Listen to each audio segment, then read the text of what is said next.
நிஷ்காம கர்மன்னா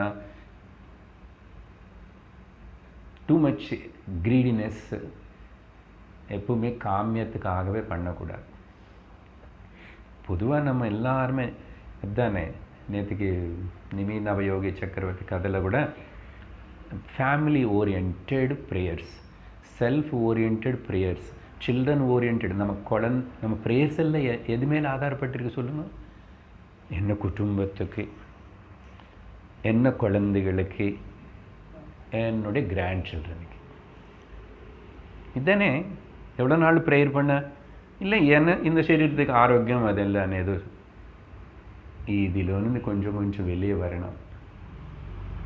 அப்போ அந்த ப்ரேயர்ஸ் அந்த பக்தியெல்லாம் பந்தமாகும் தவிர யோகமாகாது, ஞான பிராப்திக்கு உனக்கு பிரயோஜனப்படாது. ஸோ விஹித கர்மா பண்ணணும்.